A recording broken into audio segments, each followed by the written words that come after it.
I guess you do have a credibility problem as well. I think a lot of Kurds were offended by the association with Mr. Özdağ and with the appropriation of such a harsh language. And some of them did not, I guess some of them did not go back to the polls. About 325,000 less people went to the polls in Istanbul. And it is estimated that about a good chunk of those, a million Istanbulites who did not go to the polls in the first round also were Kurdish. So that didn't work. Ultimately, or maybe you can say it did work because it raised Mr. Kılıçdaroğlu's share of the vote to 48%. And Mr. Erdoğan got 52%. But it was probably, again, as you said, maybe too little too late or not very convincing. So in my judgment, by the second round, the fate or the result of the elections were basically a foregone conclusion. I'm Saraphin Dhanani, legal fellow at Lawfare, and this is the Lawfare podcast, May 31st, 2023.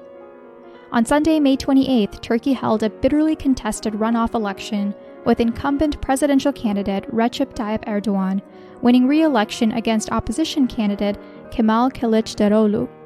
I sat down with Soli Özel, senior lecturer at Kadir Has University in Istanbul, and a columnist at Habertürk daily newspaper to discuss what was at stake in this election and the future of Turkey as Erdoğan's next 5-year term marks his 25th year in higher office. It's the Lawfare podcast, May 31st, Erdoğan wins re-election in Turkey.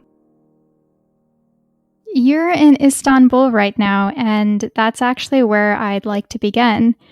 Istanbul is home for you. It's where you probably saw the runoff elections this past Sunday when the final votes came in, when the final results were announced, and I'm sure you probably saw some of the city light up in celebration. Yes, the other half would have lit up in celebration if the reverse was true.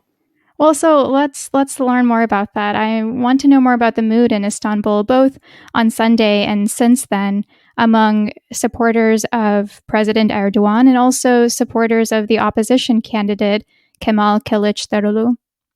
Well, to begin with, yesterday and today the city is vibrant, the traffic is awful, tourism is expanding. So tourist buses are all over the place, which means it makes our bad traffic even worse. And for Sunday, my neighborhood was predominantly an opposition neighborhood, and of course the supporters of Mr. Erdoğan celebrated until maybe 2:30 in the morning, honking their horns and making a lot of noise, and I suppose one should expect or does expect such things to happen. It was a bitterly contested election in a very polarized environment. Everybody knew that much was at stake in these elections, and as I said, if Mr. Kılıçdaroğlu won, I'm sure there would have been celebrations in those neighborhoods which supported him as well. Whether or not it would have been the same kind of celebration, I really cannot say. So for the opposition supporters, or at least for some of them, this was a bitter disappointment. Although after the elections, the presidential elections first round results and the results of the parliamentary elections that took place at the same time on the 14th of May, I guess one should not have been that surprised. I personally was not. But it is, hope is eternal. So you still wonder, well, maybe you were a bit too pessimistic. Maybe some miracle could happen. Miracles don't happen. And the result was basically as I expected. And this time around, most serious pollsters got the result correctly as well. Now, I would have expected personally for the opposition candidate to resign. He doesn't seem to have any intention to do so. And there is, of course, a very celebratory, victorious mood in the president's camp. His speech, both in Istanbul and in Ankara, were pretty defiant. So we're in for a new Erdoğan term, and this will begin in the midst of a actually pretty severe economic crisis in an environment of a very bifurcated, very divided society. So you really touched on basically everything I want to ask you, but let's back up a second. You said this was a bitterly contested election, that there was a lot at stake this election. So let's tease that out. What was at stake this election for the Turkish people? Because it was competitive in a way that the presidential election from 2018 was not. Yeah. Well, for the listeners who may not follow matters Turkish that closely, this year is the centennial of the Turkish Republic. And because of that coincidence, many people, including myself, many commentators, presented this election between two very different candidates with very different outlooks for the future of the Turkish Republic as an existential contest that would determine what the next centennial of the Republic would actually begin with. And in that sense, had Mr. Kılıçdaroğlu won, we would have gone in a more democratic, possibly a bit more liberal direction, and probably on a path which was closer, or which adhered more to the original intentions of the founders of the Republic, and particularly its main founder, Mustafa Kemal Atatürk, the first president. Modernist, rationalist, pro-Western, and also, of course, a nationalist. As opposed to that, the vision that Mr. Erdoğan presented, particularly with his choice of partners in the parliamentary elections, was a more conservative, certainly much more nationalist, and a civilizationalist approach to things, and probably would not be in total harmony with the original intent of the Republic's founders. In that sense, that many commentators believe that this was a decisive election in view of where the Republic was going to go. And and also that was one of the reasons why it was such a bitterly contested election. How did it get so bad in Turkey? And I know that's a broad question, but I ask because Erdoğan has been around for now 20 years, and he was prime minister first, and now he's president. And he was a partner for the United States for a very long time, and a trusted NATO partner as well. Dare I say he was quite moderate at the outset. What changed for Turkey to see the day that it's seeing today? Well, there are a lot of reasons, and one line of commenting or thinking about Erdoğan that I will not adhere to is the following: did he always have ulterior motives? And I don't really see anyone asking this question of Viktor Orban, who was the poster child of liberal democracy in Hungary back in 1989.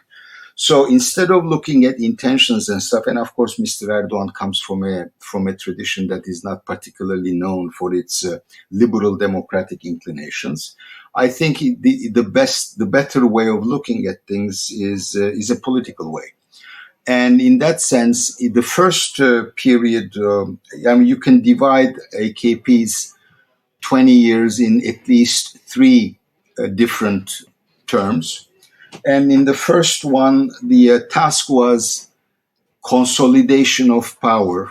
And for the consolidation of power, in the context of the 2000s, when, as your question implies, there was a very romantic view of what quote-unquote moderate Islam would do or could do, and Turkey was a candidate for EU membership, and these guys seemed intent to go ahead and in pursuit of that goal. That was, if you will, the liberal period of AKP rule. Everything worked. A lot of reforms were made in favor of EU membership. the economy was booming because they have inherited actually a pretty good stabilization and growth program from the previous government. And so and then the entire world was looking up to Turkey, as a model of a predominantly Muslim country, which could actually bring a party with an Islamist pedigree into power without necessarily thinking of that motto or of that phrase, one man, one vote, one time. And after all, and also people tend to forget that Turkey has actually been conducting fairly decent elections since 1950, whenever the military didn't take over. Now, I would argue that the opposition in Turkey, instead of looking at this new reality, a party with an Islamist pedigree being in power, pursuing a westernization program, instead of fighting them politically, they chose, in my judgment, to fight them administratively and bureaucratically, meaning they relied on the judiciary and the military to oppose the AKP rule. And along that line, they made a lot of mistakes, in my judgment. But that also gave Mr. Erdogan a sense that the opposition would not play fairly.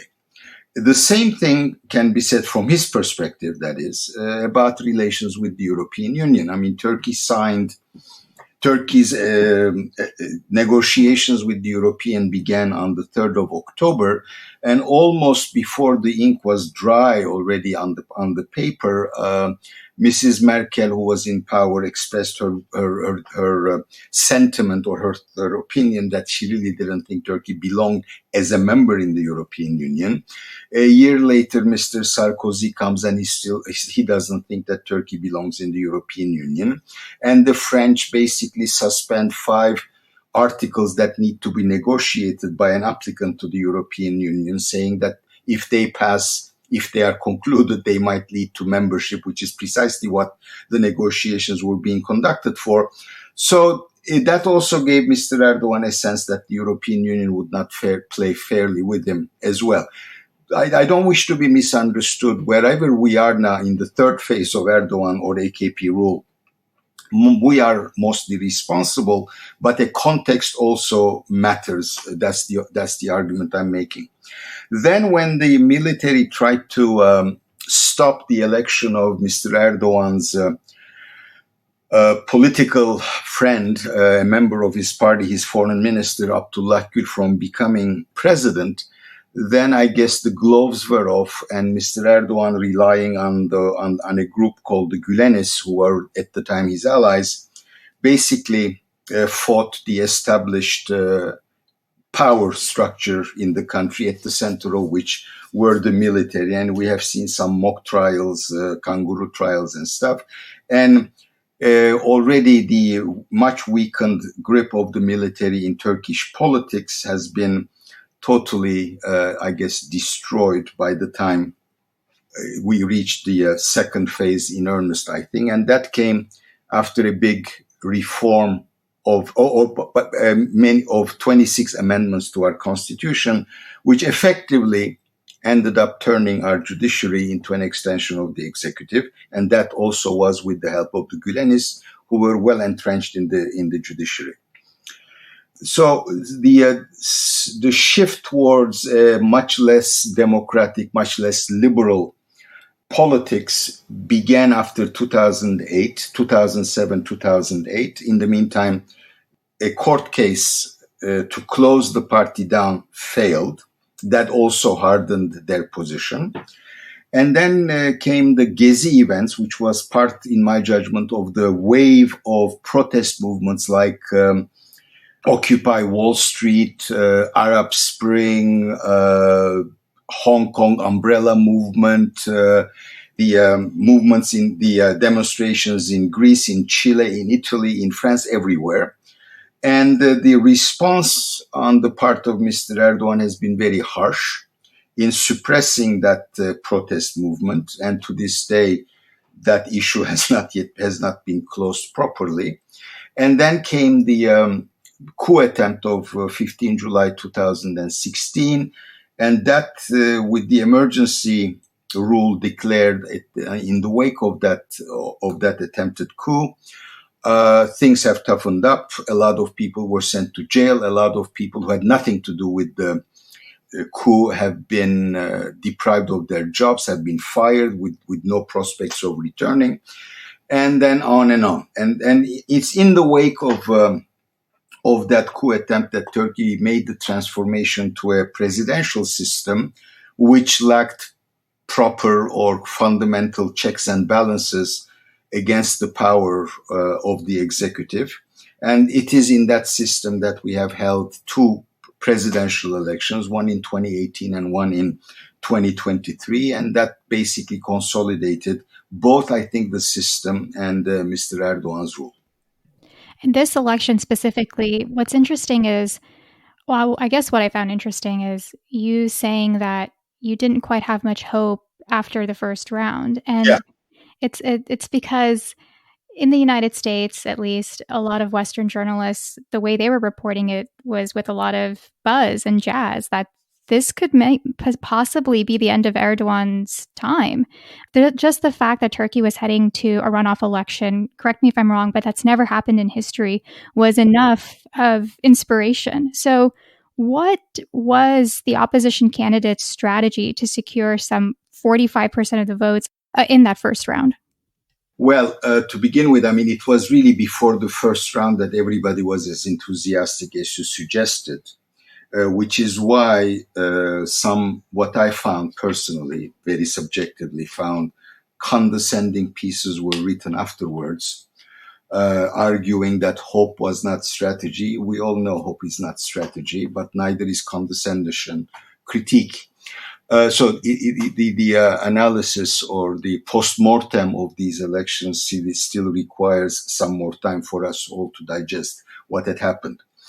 Did Mr. Kılıçdaroğlu have a strategy? To the extent that he may have had a strategy. By the way, personally, I did not think he was either the best or the right candidate for this election. But of course, once the candidacy was locked up by him, I did support his candidacy.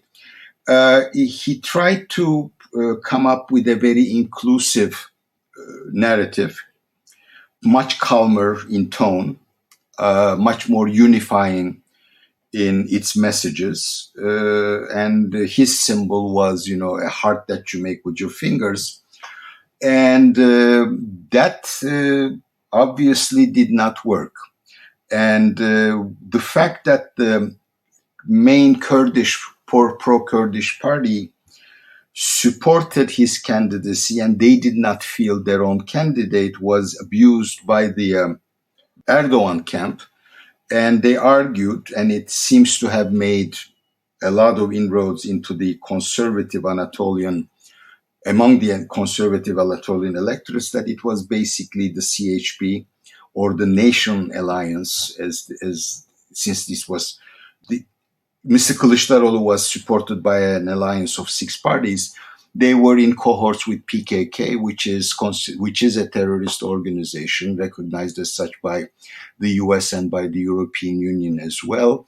And that seemed to have made a dent. Secondly, obviously, in retrospect, it is obvious that instead of zeroing in on very few messages, the opposition had too many messages, and that may have been confusing. And evidently, it was unable to actually reach out to the conservative constituents that they were trying to lure towards themselves. It must also be, in fairness, mentioned that the playing field was very uneven, that the traditional media is almost totally controlled by pro-government powers or by Mr. Erdogan. Therefore, you did not really have access to those media outlets that most people in the country actually get their news from. The resources of the state were used by ministers who have run as candidates for the parliament. So in a way, this was, not in a way, but this was not a fair contest. But that, I think, goes only so far to explain why the opposition lost. You've got to look at what the opposition did or did not do correctly. And those are the ones that I mentioned are some of those that hit me, that strike me as most important. In addition to, again, in the fact that obviously the candidate was not that attractive for a significant segment of the Turkish population. And I'm sure you're going to ask this question in spite of the fact that the elections have taken place in the middle of an economic crisis and only 3 months after a devastating earthquake hit about 11 provinces and claimed over 50,000 lives.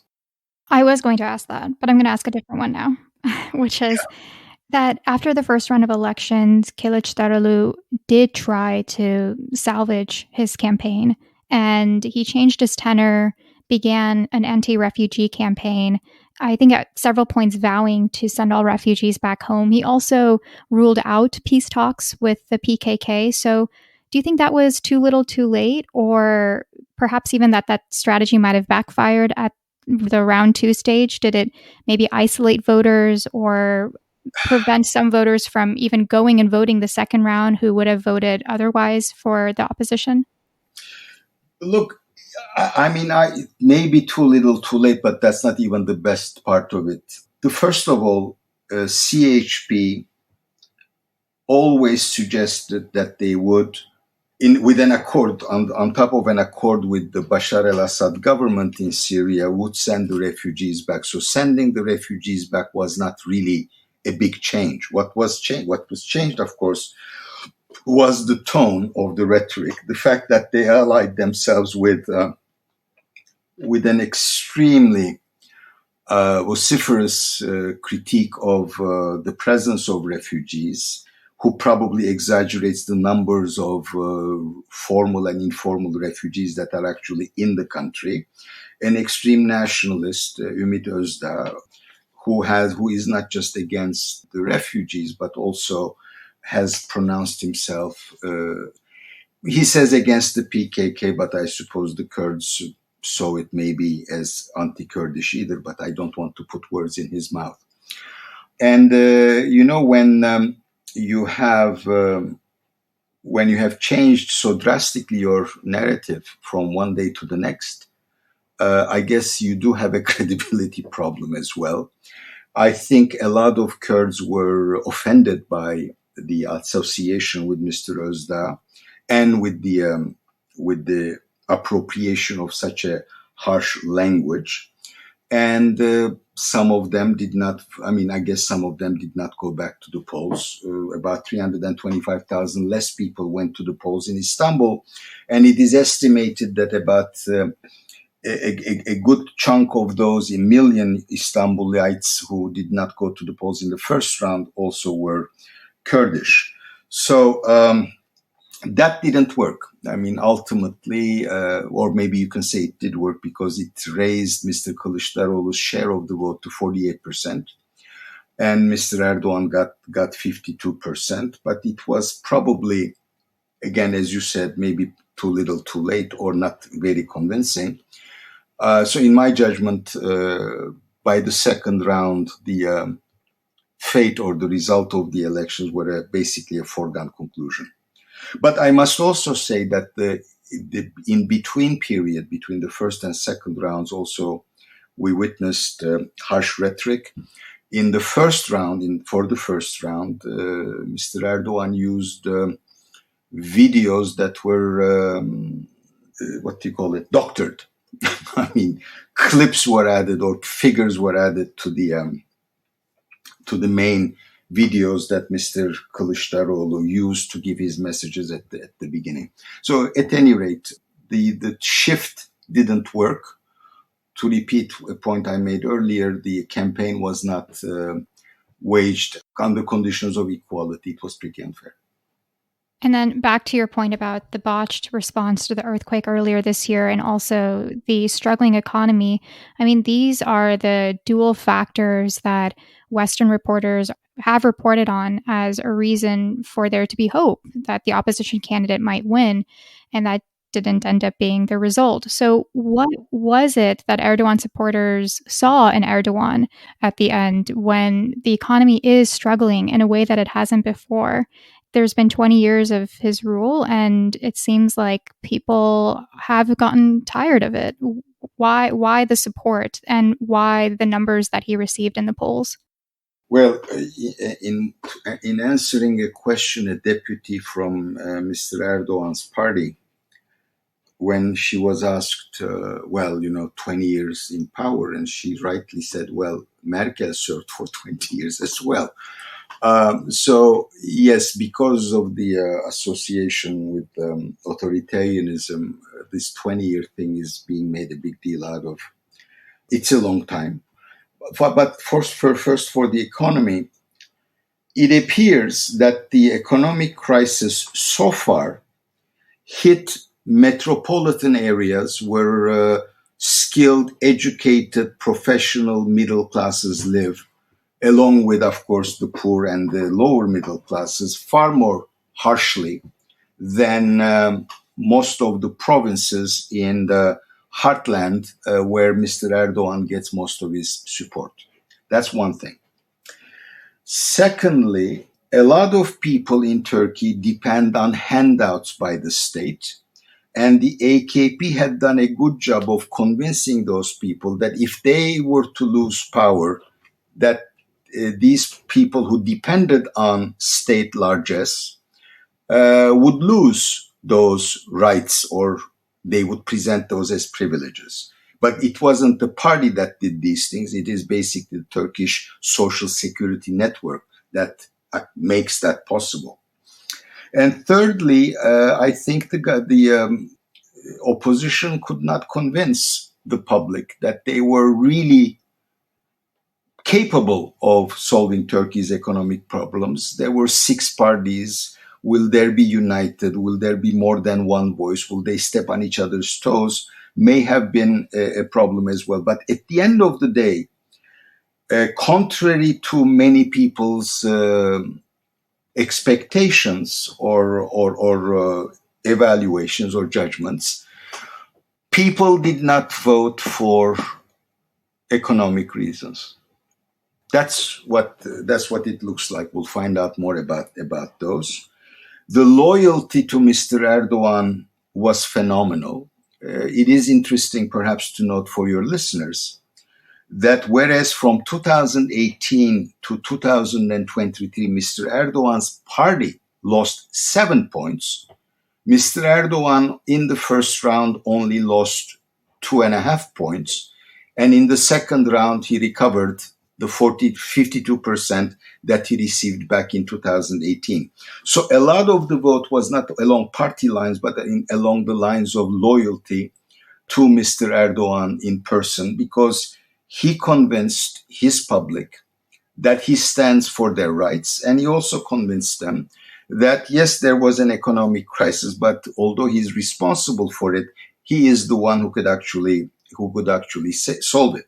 And a similar thing, it seems, happened in the earthquake zone.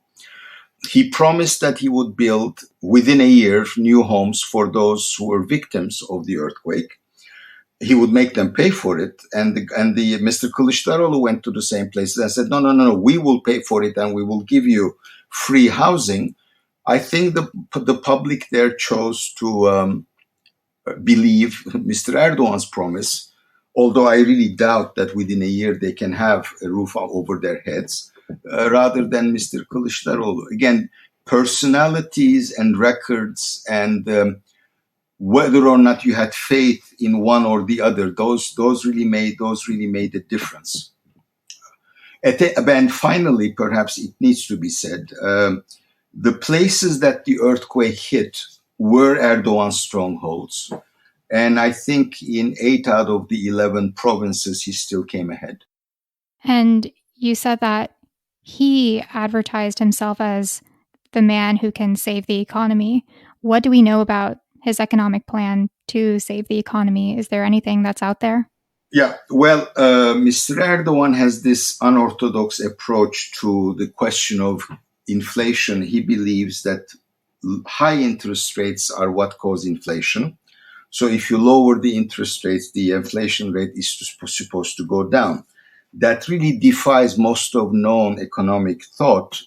And obviously, with interest rates at 8.5% and the inflation rate hovering around 45-50%, it didn't seem to have worked. But he has said, I think, on CNN International, that he would continue believing in the absolute truth of that theory, and that he would continue with this unorthodox approach to economic management. On the other hand, we're now hearing that he is considering to bring back some of the more orthodox administrators of economic policy back, and he seems to be trying to persuade Mr. Mehmet Şimşek, who works for a financial company in London now, who used to be in charge of the Turkish economy, to come back and to take the reins of the economy again.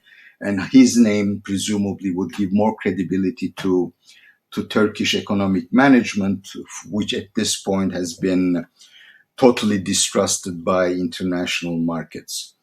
Whether or not that will happen, whether or not we'll go back to more orthodox policies, I really do not know.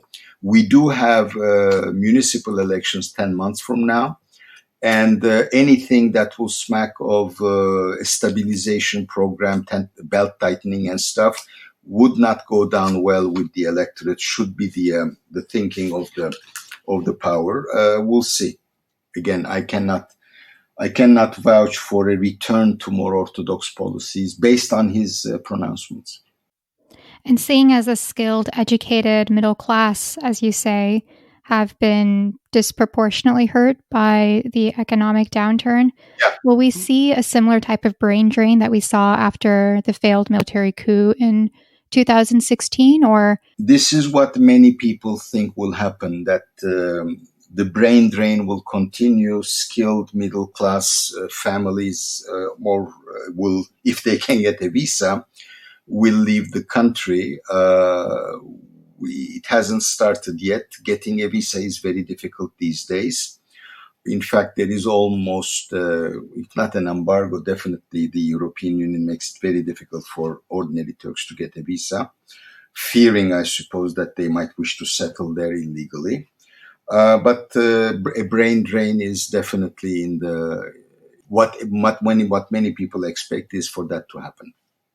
And since the failed military coup in 2016, President Erdoğan has abolished the post of prime minister. He's consolidated power. Do you anticipate Turkey continuing to slide into further autocracy under Erdoğan, or adopt, other anti-democratic measures over this next term? And what would that look like? Well, I mean, I just said that is, once we move to a presidential system with a constitutional amendment, which went to a referendum in 2017, we had two elections, and I think the 2023 elections are a consolidation of that system. And in that system, there was no need for a prime minister. It was not like the French system, which does have both a president and a prime minister. So it was more like the American system, where the chief executive is the president himself, or if any woman is elected herself.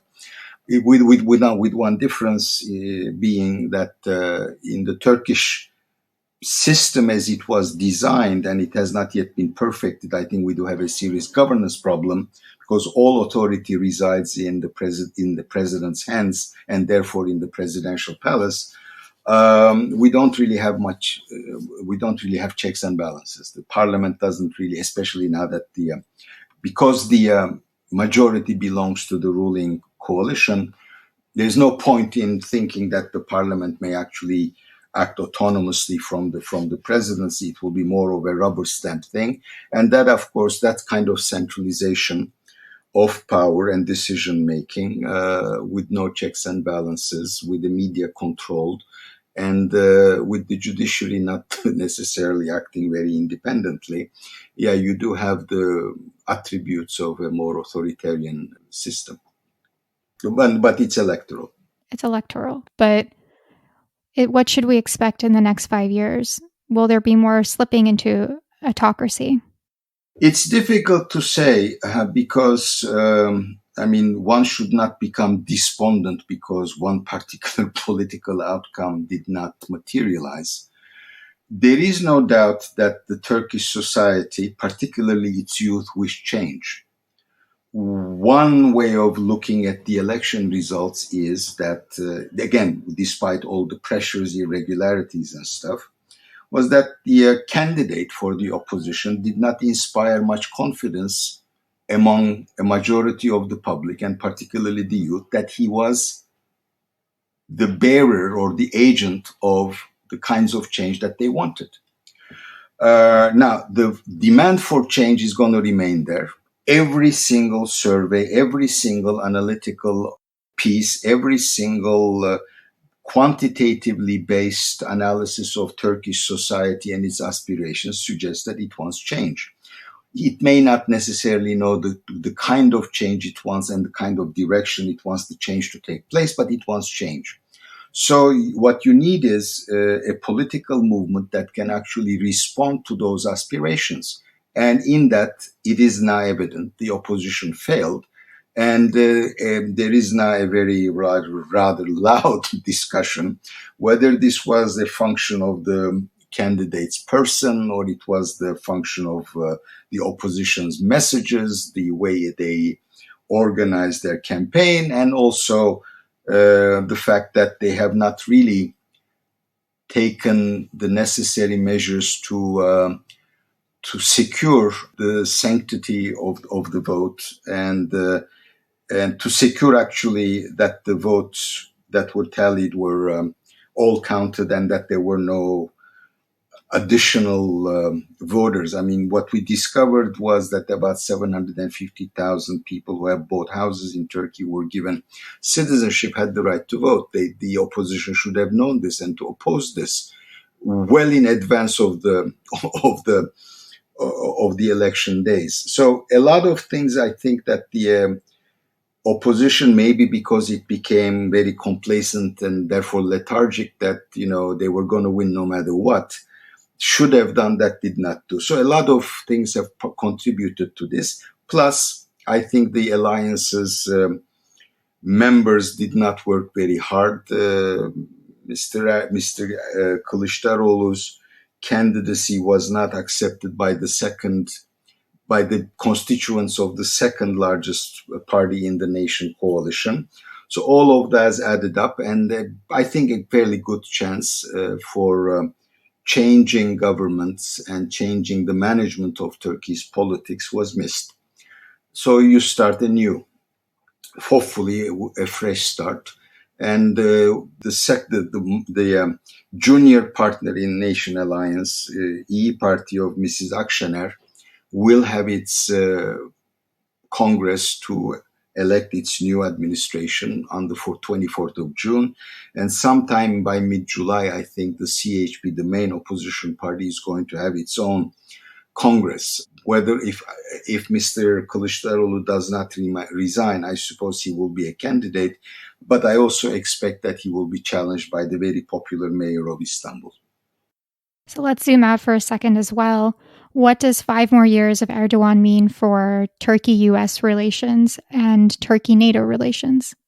Well, President Biden called President Erdoğan to congratulate him. It appears that they have had at least a little chat over the F-16s that await Senate approval to be sold to Turkey. And President Biden mentioned, obviously, that they would like to see the accession of Sweden finalized in the Vilnius summit of NATO, which will come in July. Mr. Erdoğan has already said on a number of occasions that he didn't think Sweden had fulfilled all of Turkey's demands vis-a-vis PKK terrorism, and apparently there was a projection of the PKK flag over the Swedish parliament right before the elections. So Turkish authorities protested that. If the Swedish accession doesn't go through, and then if the F-16s are a quid pro quo for that, then I guess the tense relations will continue to remain tense and even more problematic than they are today. Turkey also has concerns that it has expressed on numerous occasions about U.S. support for the Kurdish military forces in the north of Syria, which are an extension of the PKK, which is, of course, Turkey's nemesis. And the two sides don't seem to find a common ground to discuss this matter either. And since the Kurds are fighting against ISIS, but I understand that Turkey had also done a lot to fight ISIS. And in fact, they just killed the Turkish military about a month ago, killed the then current leader of ISIS as well. So we'll see how things will go. I mean, contrary to what you've implied in an earlier question, yes, Turkey does become a problematic ally when it comes to the political realm of NATO because it has certain demands that it wants fulfilled. On the military side, I think Turkey does quite well. It is a good ally. It does participate in all exercises. It does what is demanded of it. So it's a more complicated picture than before. And of course, there is also the issue of S-400s that Turkey bought from Russia, which of course NATO and the United States cannot accept the deployment of because they would interfere with, they could actually spy on F-35s, which is why Turkey was kicked out of the F-35 program. Whether or not Turkey will change its position on Russia-Ukraine, honestly, I think more of the same. That is, Turkey will continue to supply Ukraine, will continue to implement the Montreux Convention so that no Russian battleships could actually cross the straits and go to the Black Sea, which would have tilted the conditions in the military balance in the Black Sea in favor of Russia. On the other hand, it will not join the sanctions regime against Russia. It will continue to trade with Russia, and will continue to have a very interesting relation with Mr. Putin, which annoys some of the Western partners. Maybe I should have touched upon the European Union if you want that. Oh, just EU-Turkey relations? Well, I mean, the Telegraph newspaper in Britain, I think, basically has been very blunt and said, well, the EU is very happy that Mr. Erdoğan won. So that doesn't square well with the presumed stance of the European Union for democracy, rule of law, human rights, and all that. So you may wonder why. One reason is they know how to deal with him, and they can continue transactional relations with him. And secondly, it basically, I mean, if this regime stays in place and for another 5 years, the already comatose Turkey-EU candidacy, Turkish candidacy in the European Union, will basically be frozen till eternity. And that may be something that most of the major members of the European Union currently desire. And what that will do to the domestic politics of Turkey remains an important question in my view. And going back to the first question you asked, or the way I answered your first question, which direction does Turkey take in its quest for modernization and in its quest to become a regional power which can have autonomous foreign policy and does not feel beholden to the preferences or the directions of its Western partners? These are not just Turkey-specific questions, or these are not questions that only Turks need to ask. I think these are questions that Turkey's partners, especially in the West, need to ask as well. And I personally have been suggesting that that the two sides, that is European Union and Turkey, and maybe the United States and Turkey, would have to have a clean page on which to start, and they would have to change their rhetoric. Is there such a will on the part of Turkey? Is there such a will on the part of the US and the European Union? These are the questions that will need to be answered, and we may not have to wait for too long to figure out which direction these things are going to go. And I'll finish with reiterating my earlier point. The Turkish society wants change. It has not been convinced by the promises of change that the opposition has proposed. I would still think that 48% of the Turkish electorate voted for the opposition. That is basically very consistent, by the way. In 2014, in 2018, and in 2023, this was the division in the votes, 48 to 52. And that suggests it is a very divided society in its aspirations. The two sides can yet speak with one another, talk to one another, and begin to understand one another. But that would necessitate that we have a political class that does not invest in further polarizing the country.